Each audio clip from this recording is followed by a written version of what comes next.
I gave an interview yesterday to Bloomberg, but I gave a totally off the record. You saw it said off the record. And they said they were violated. It's unbelievable what's happening with the fake news. I think today what's happened is news reporting has become part of the adversary system. The pressure is on our neighbors to the north. Because I love Canada. But they've taken advantage of our country for many years. I even love their national anthem. It's called, very appropriately, O Canada. Would you like me to sing it? DOJ official told congressional investigators this week about a July 2016 breakfast with a former British spy behind the Trump dossier. He omitted in his filings at the Department of Justice that his wife was getting paid for composing the dossier. Judicial Watch now has uncovered that no FISA court hearings took place on former Trump campaign associate Carter Page. To me, it's astonishing and disturbing that these courts couldn't bother to hold hearings on spy warrants targeting Donald Trump. You decided not to shave. Well, yeah. I mean, I took a vacation, a couple of weekends. You know, let's grow it out. Let it happen. You know, America's growing a beard. Why not? Why can't we? Whoa, whoa, ain't nothing like feeling that summertime feeling. Kick back, relax, just chillin'. I'm feeling it. Whoa. When you corner Pete, he just says America's doing it. Like, America's growing a beard? What are you talking about? Where? Like when you get vacation time, you know, off your job, hunting season. you grow it up. Maybe it's hunting season in Wisconsin or Minnesota. You just don't care. You don't shave, you know. And then sometimes you come back to work. You're like, I want a little bit of the vacation to bleed over into my work time. While you've been that's what I'm going for. Well, you know, now. while you've been on vacation, Rachel's been here working really hard. I know. Other people have been working hard on my behalf. And I shaved my legs for the show. Oh, gosh. But we're very glad about that. Last night, I was at the U.S. Open. Yes. And it felt a little bit like competing with you because it was Serena versus Venus. The Williams sisters were kind of like these fighting brothers. And I felt a little more like Serena. It was 6-1, 6-2. But they shook hands at the end, just like I shake your hand when I beat you. You never know how it's going to end up. And you know what? After, I think you're going to shave in a little bit. I have a gift for you after you shave. You have a gift for me. Last weekend, Ed always comes bearing gifts. A viewer came up to me and Rachel and said, I want Pete to have this gift. And I'm going to let the viewers see what it says. If you can look, you're going to have to get the DVR out. You see that little thing there? Congratulations. Santa Ed. It's Be a little something In the meantime, we want you guys to write in. Let us know what you think of Pete's beard. Listen, I know you guys. Save it. They want to shave it off. They're telling me it has to go. I don't think it should. At FoxNews.com. Should it be shaved in the next hour or so? We've got some plans for Pete. Let's put it that way. Oh, boy. And we also have a lot of news breaking overnight. There's this big dust-up yesterday. About your profession. The profession of journalism. You told me to lead here because I thought I was going to go with the news, but you were setting me up, I think. You want to come after the fake news. Well, I got news for you. I might agree with you a little bit about this because yesterday there's this dust-up about how the president does an interview with Bloomberg News, and he's talking about, among other things, this emerging trade deal with Canada. There's an on-the-record part, and then there's an off-the-record part where he allegedly said all kinds of controversial things.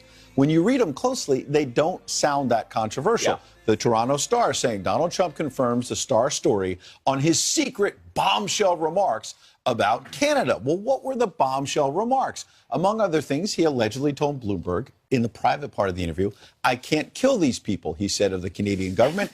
In another remark he did not want published, Trump said that any deal with Canada would be, quote unquote, totally on our terms. Well, number one, off the record shouldn't have gotten out, so we'll get to that. Yes, number we'll two, get to that. What's so controversial about him saying America first?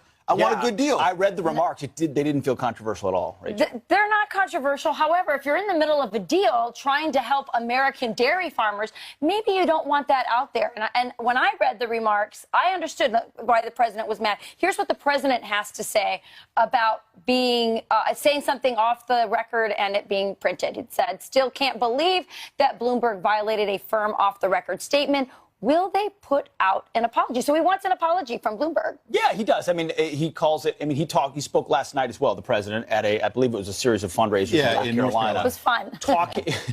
As always, very interesting. He talked about what it means to be off the record. It's not a legal term. He says it's a term of honor. You put a lot of trust in journalists when you talk off the record. He's saying sometimes it doesn't work. Listen. I gave a totally off the record, you saw it. It said, off the record. And I said something strong, but it's my belief.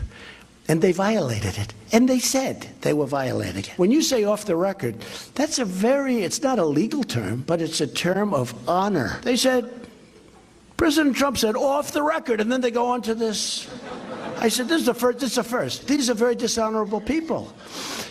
But I said, in the end, it's okay, because at least Canada knows how I feel. So it's fine. It's fine. It's true.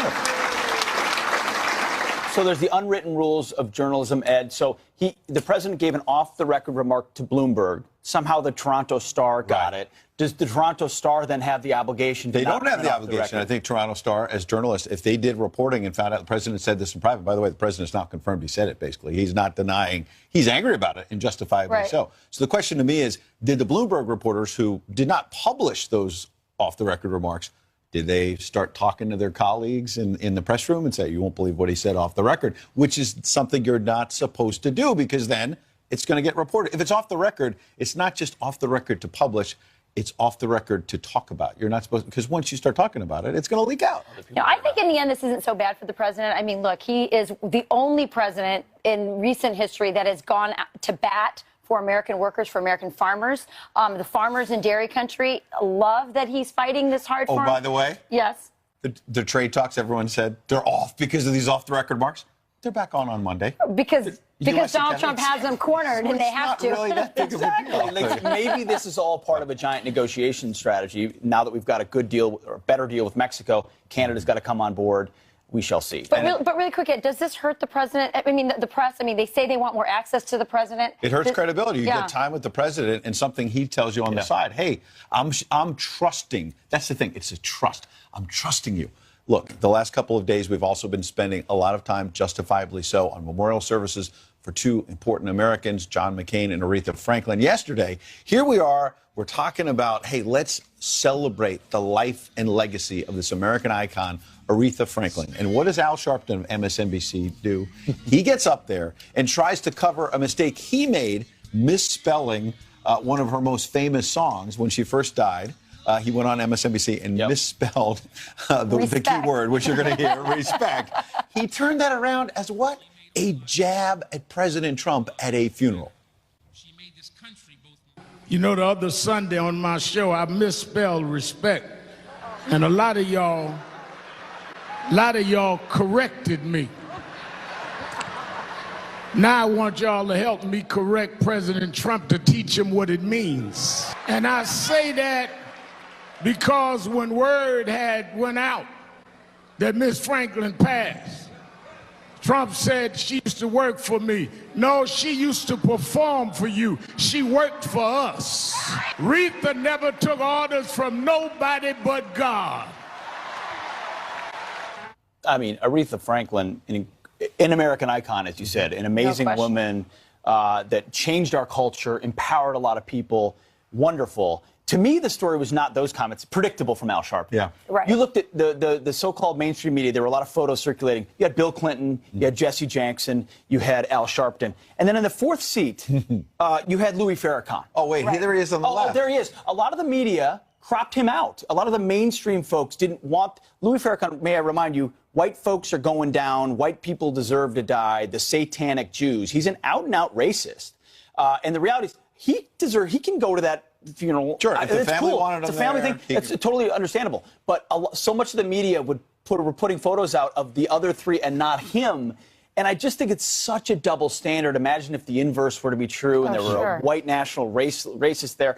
They would three seats blow it if up. President Trump attended that funeral and there was a white nationalist 3 seats over, I suspect that would be the lead. It would be the lead story. I mean, the truth is, Wall Bill to Clinton, wall Jesse Jackson, Al Sharpton, Louis Farrakhan, I don't want to be lectured by any of them. That said, it was a beautiful funeral. I was really impressed by how overtly Christian so much of it was.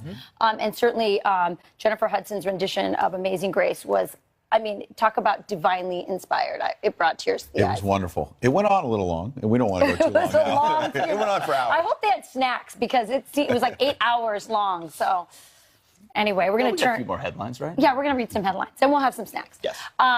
Services continue in Washington, D.C. today for the late Senator and war hero John McCain.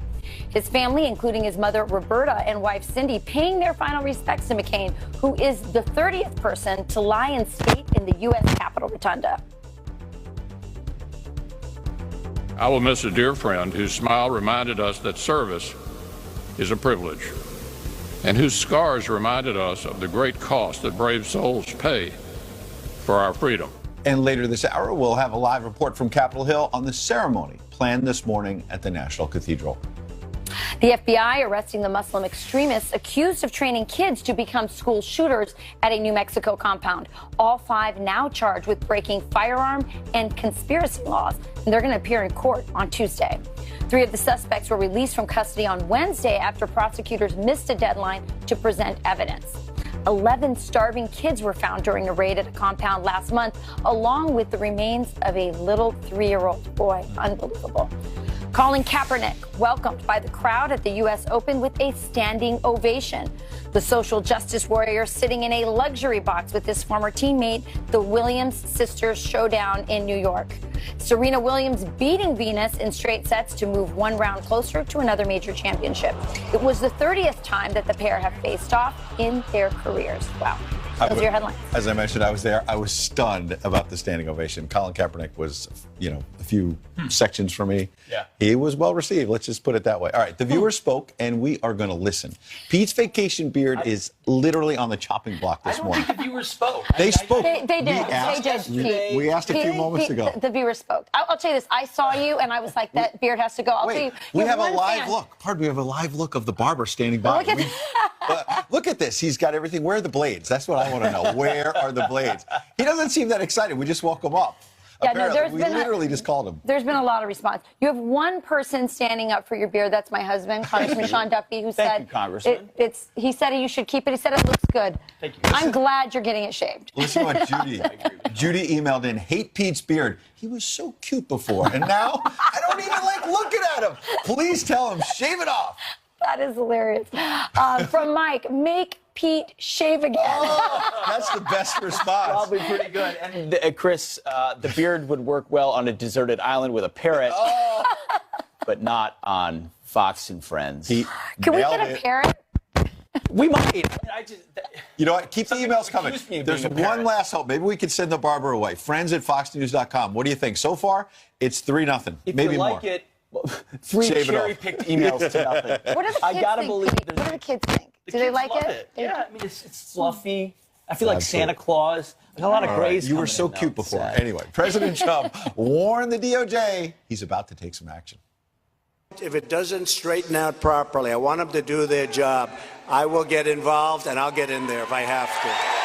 Now we've learned some new information. There were no FISA court hearings at all on Carter Page before he was spied on. Is it time for the president to step in? Plus, a whole new meaning to higher education. One college will give you a degree to study pot. What? Wow. This is taking me now. It's taking me higher.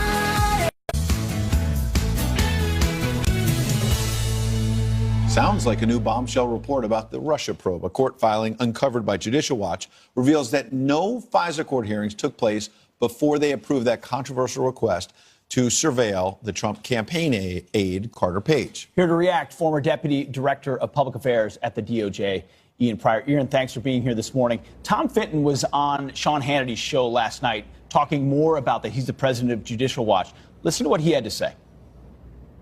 It's astonishing and disturbing that these courts couldn't bother to hold hearings on spy warrants targeting Donald Trump. These courts that are supposed to provide oversight of the secret spy process refuse to do so. You've got the courts falling asleep at the wheel here, and of course you got the underlying corruption of the DOJ and FBI. So, Ian, it sounds like no hearings and a lot of rubber stamping. Well, what do you make of this? Well, look, this is the public's first real look into the FISA application process. But the lack of a hearing is not necessarily abnormal. There's no rule that requires the court to have hearings. In fact, it's discretionary within the court.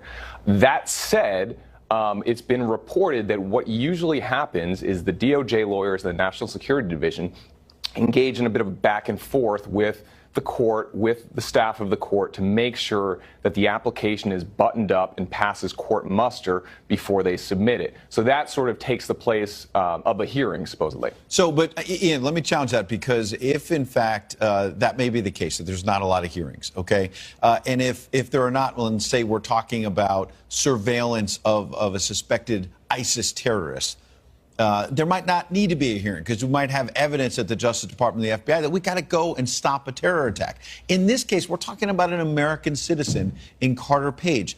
Let me basically turn it around on you. Shouldn't there be more of a check? Shouldn't there be hearings if an American, any American, a Democrat or Republican, is surveilled on by our government? Yeah, no, that's a great question. And look, this is one of the things that's in the Inspector General's broad mandate here is to look at the FISA application process. And often when the Inspector General comes out with these kind of reports, he will recommend changes. This is what we should do. This is how we should do it better. And I think it's a great question, and I think it's something we should look at. Should there be hearings? Should there be more oversight? Should there be more protections? And I think we will have that debate in the coming months. Yeah, well, the president in the last couple of days has talked about maybe I should get involved. Maybe declassification should happen. We don't know a lot about this FISA process. Clearly, it was abused, or it seems to have been abused at some level. What can we do to bring transparency to this process to make sure it's not abused again and people who abused it are held accountable? Well, I'll say this about, the president's comments. I think you hear a lot of people, they talk about the Department of Justice like it's a fourth branch of government. It's not. All the executive power flows to the President of the United States. He delegates that power, he can take it back. And if he feels that something needs to be changed or that something needs to be declassified, that's a decision he has to make. And certainly this is an issue that is on the minds of a lot of people. It's currently being investigated by the Inspector General, and I think it is an important issue for people to look closely at. Okay, look at it. But to follow up on one of Pete's questions there, and I know there's a lot we're throwing at you, so I understand we got to go through this piece by piece, but he said, what about holding people accountable? If there were Susan Rice or James Comey back in the last administration, hold them accountable if, and I underline if, there were abuses, but also move forward now. Why does Bruce Ohr still have a job at the Justice Department? Well, let me say this.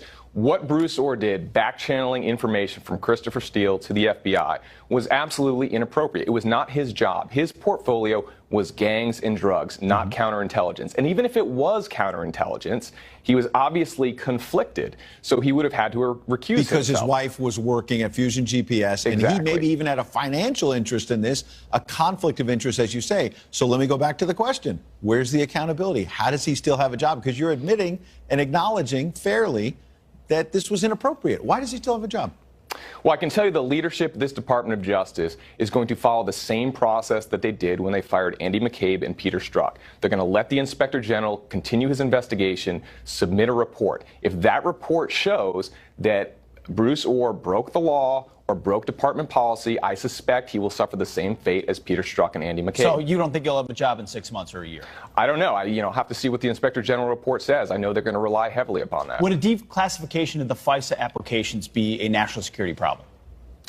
Well, I think there's a lot of things to consider on that front. I think, first of all, the president needs to know that he has a rabid press corps that is waiting for him to do that because they will attack mercilessly. But I think the bigger problem for the president here is if he does that and Democrats take the House in November, that is going to be a big problem for him politically coming up. All right, Ian Pryor, we appreciate you coming in. Ian, thanks a lot. Thank you. Ian gets to wear a beard. I can't. No, it's coming But off. he looks good. We may stop him from leaving the D.C. bureau.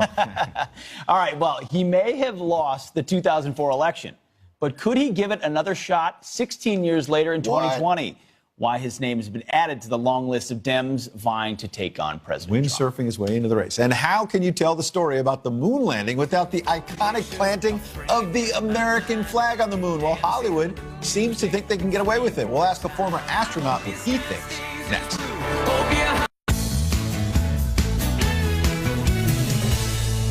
Welcome back. A couple of quick headlines for you. More than 24 dangerous MS-13 gang members are now off the streets. 25 people charged in connection with several murders and drug trafficking. The arrests come after a months-long investigation into gang operations in Fresno, California. And an extra 1,400 officers will patrol Chicago streets this Labor Day weekend, hoping to curb the ongoing violence. But the weekend is already off, unfortunately, to a deadly start. 9 people were shot yesterday alone. 2 of those victims are dead, unfortunately. Rachel, down to you. Thanks, Pete. Is Hollywood trying to rewrite American history, specifically this iconic moment? The upcoming new film, First Man, featuring Ryan Gosling, facing intense scrutiny for omitting Neil Armstrong's historic planting of, yes, the American flag on the moon. Gosling defending the decision, saying, hey, it was a human and universal achievement. But does this do a disservice to the bravery of American astronauts? With us now, former astronaut, retired U.S. Marine Corps Lieutenant Colonel Andy Allen. Lieutenant Colonel, welcome. Good morning. What's your reaction to this? Because just factually, as a journalist, there was an American flag planted on that moon. It was, and I guess I look at it in two perspectives. So from the first perspective, it was this nation, it was America that led this space race to the moon. It was America that planted this flag on the moon. It was the American leadership that got us there, that had the vision to get us there, and that got us the right funding to get us there. It was the American people that made it happen with their tax monies, and it was the team of people that made the event really occur, to the point that as all astronauts want, you have as many landings as you do takeoffs. From a personal perspective, when you made a great accomplishment or something that you think is a great accomplishment, you have that defining moment. You have that moment that says, I did it, I got it, I made it. Whether that's the last step on Mount Everest, whether that's crossing the threshold, whether that's hearing a baby on a delivery making their first cry, whether it's main engine cut off on your first flight, whether it's wheel stop when you're the commander of a landing, whether it's planting the flag on the moon. That defining moment defines that you did it, that you made it. After that, it's perspective, it's reflection. So the key is that you said yourself that this was American taxpayer money, American muscle. It was an American president, a Democrat named John F. Kennedy, who said, we're going to the moon. Why can't Hollywood just say this was an American achievement? Well, that's an interesting question, and I'm not sure I'm qualified to have the answer of why Hollywood would do that. I hope that they didn't do it with ill intent, that it would be a disservice to this nation and to the people that believe in what that flag represents. That flag is about, it doesn't represent a perfect nation, it represents leadership and it represents commitment to this Constitution. So well, there seems to our have leadership got us to where we went to.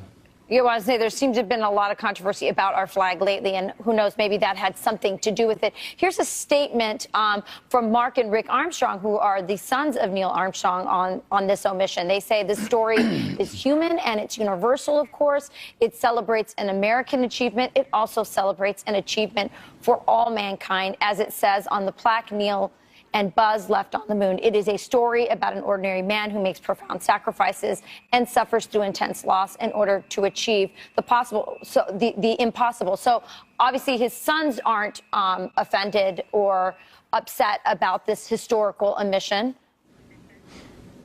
Do you have any thoughts on why they feel that way? Or have you talked to other astronauts, by the way, and gotten their thoughts on it? I've talked to a few of the other astronauts, and I certainly agree with the sons in the sense that this is the event of what they would call an ordinary man that got to do an extraordinary event. This is a person that was ready and at the call of duty did what he was supposed to do. And at the end of all of it, Neil Armstrong was an American patriot. He did this because this was the calling he was asked to go perform. Right. It's a great point. He wasn't a global citizen. He was an American. Right, exactly. So, Lieutenant Colonel, we appreciate it. Like you said, thank you. It was an American achievement done by an American patriot, so we appreciate your time. Thank you, sir. While thousands paid their respect to Aretha Franklin, Al Sharpton took the time, as we noted a moment ago, to take a jab at the president. Trump said she used to work for me. No, she used to perform for you. She worked for us. And Louis Farrakhan was front and center right near President Clinton. Was that really appropriate? We'll get into that. And Pete's about to say goodbye to his vacation beard. He's getting lathered up, and his beard is gone next.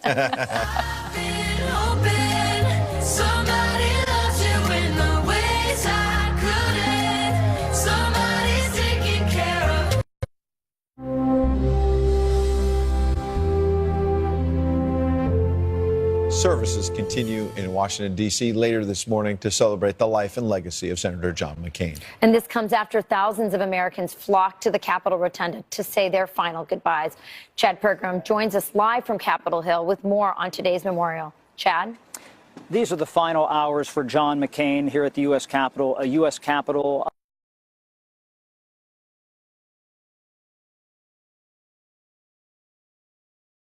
Stars reminded us of the great cost that brave souls pay for our freedom.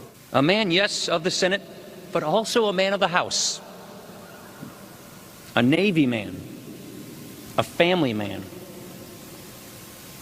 A man who made an enormous difference in the lives of countless people.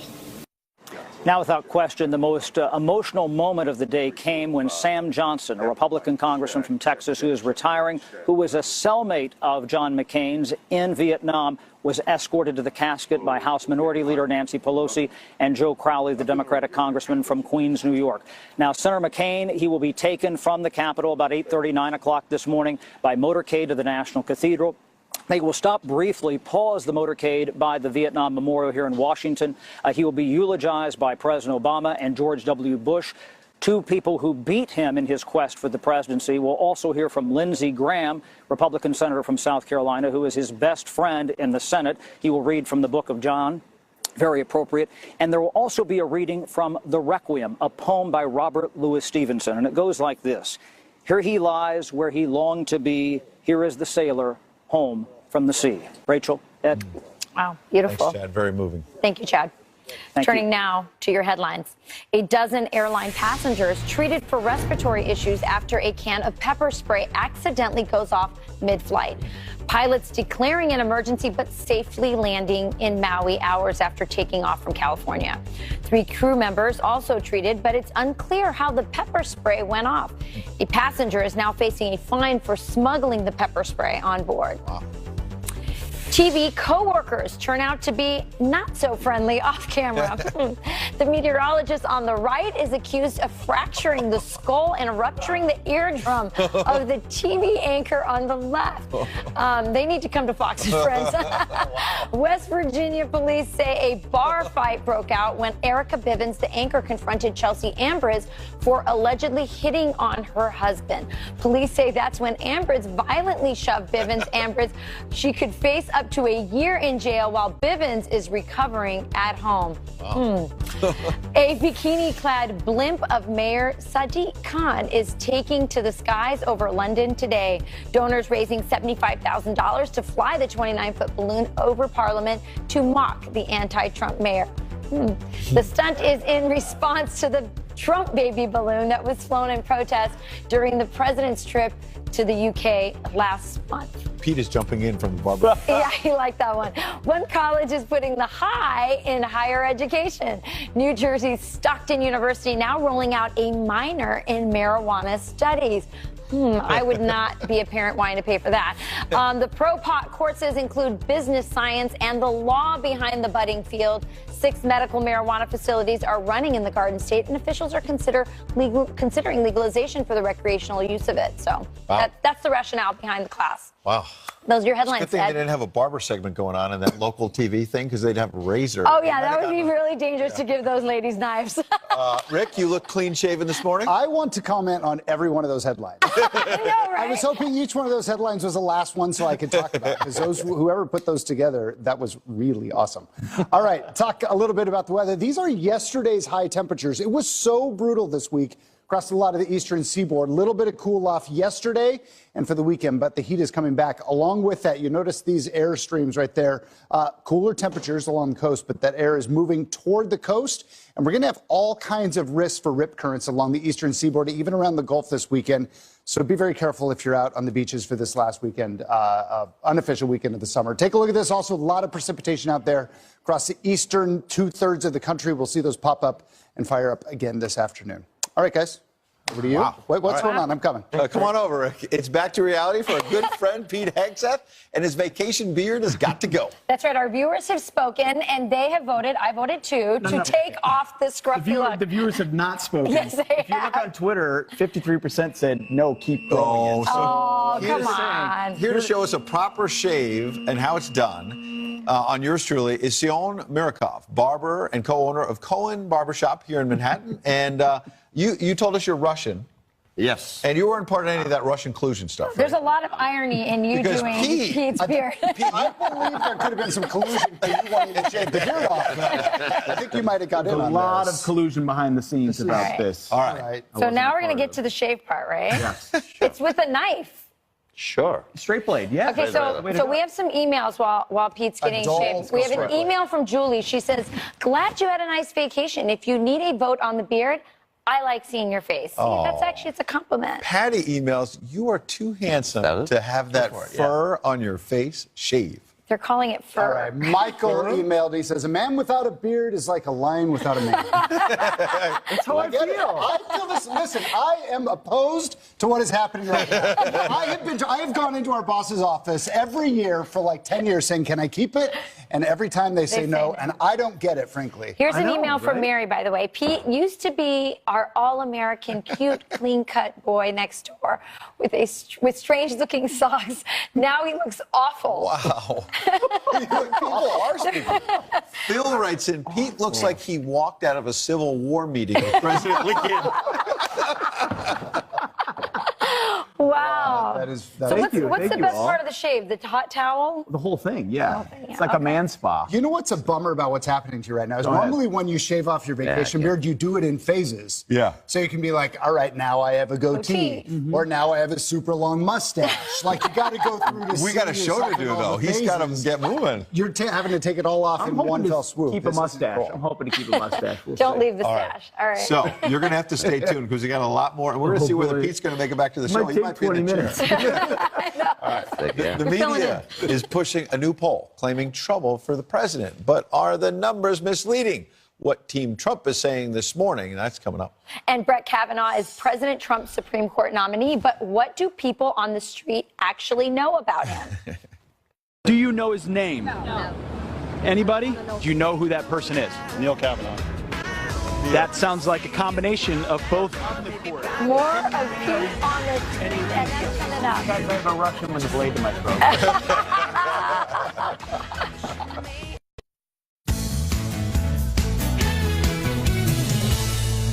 Good morning. Again, some quick headlines. They've gone from bitter primary foes to campaigning together. I've never met anybody that could lie like him. Donald is a sore loser. Lion Ted. Lyin apostrophe, right? Lion Ted. Nominating Donald Trump is a train wreck. Train wreck. Well, now President Trump's tweeting, quote, I will be doing a major rally for Senator Ted Cruz in October. I'm picking the biggest stadium in Texas we can find. Cruz is running to keep his U.S. Senate seat against Democratic candidate Beto O'Rourke. That is Beto. Come on, oh, sorry, Beto. It's turning out to be a closer race than many expected. And former Secretary of State John Kerry refusing to squash rumors about his own White House ambitions in 2020. You going to run in 2020? I'm not thinking about it right now. But I hear the passion in your voice. I've never retreated or retired. Talking about 2020 right now is a total distraction and waste of time.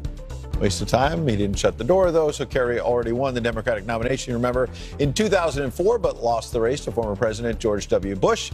We'll see if he gets back in.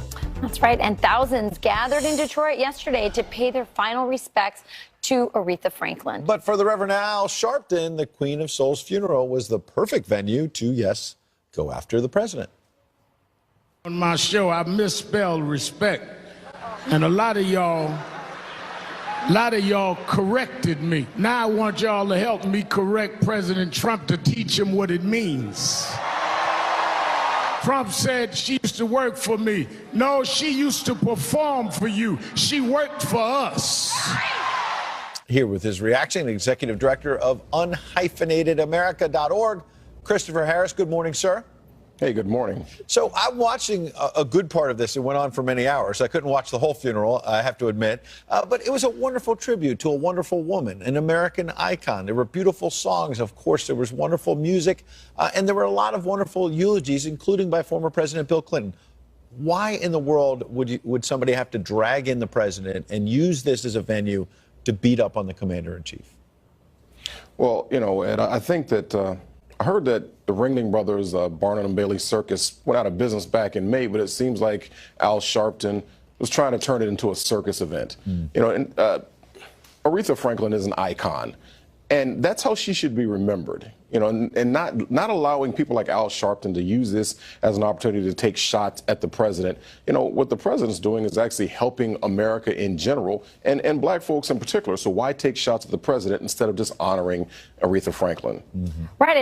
And why not use this opportunity to bring people together? I mean, she was an American icon, right? Oh, absolutely. I mean, she comes from an era where, look, she grew up in a city that was very segregated. My family's from Detroit.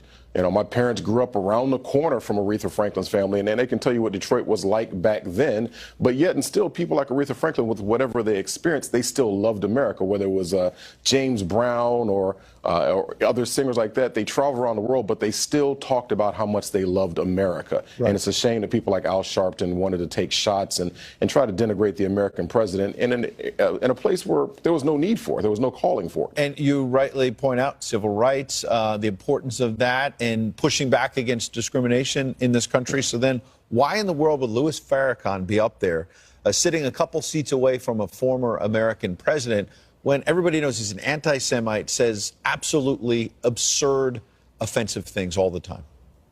Well, as far as I'm concerned, there was only one man of God who was up there on stage, and that was Reverend Williams, who actually got the most flack for speaking the word. I'm a Christian, and so I like to. The church I attend, we believe the Bible, and we believe that you speak the word regardless of where you are. And so Reverend Williams caught a lot of flack for basically saying that here are the problems that are there in the black community, and here are the things that we need to do to address these things. And here he was, the one that people didn't want to talk about. They talked about him, but in a negative way. Whereas you had someone like Farrakhan, who espouses a separation, who is basically a racist.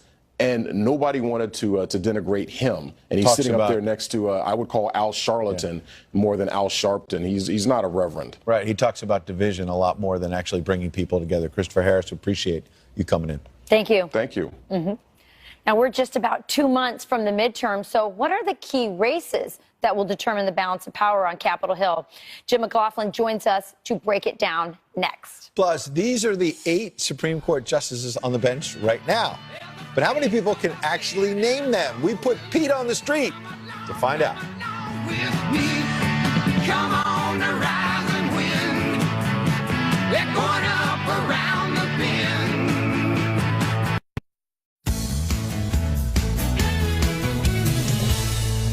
Good morning. Again, some quick headlines. They've gone from bitter primary foes to campaigning together.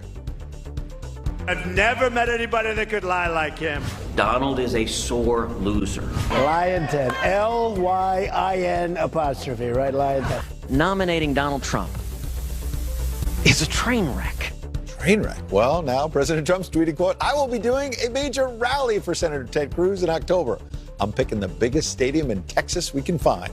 Cruz is running to keep his U.S. Senate seat against Democratic candidate Beto O'Rourke. That is Beto. Come on. Oh, sorry, Beto. It's turning out to be a closer race than many expected.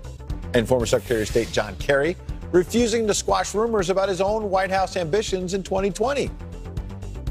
You're going to run in 2020? I'm not thinking about it right now. But I hear the passion in your voice. I've never retreated or retired. Talking about 2020 right now is a total distraction and waste of time.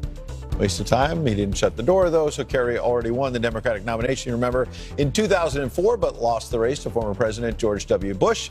We'll see if he gets back in. That's right. And thousands gathered in Detroit yesterday to pay their final respects to Aretha Franklin. But for the Reverend Al Sharpton, the Queen of Soul's funeral was the perfect venue to, yes, go after the president. On my show, I misspelled respect. And a lot of y'all corrected me. Now I want y'all to help me correct President Trump to teach him what it means.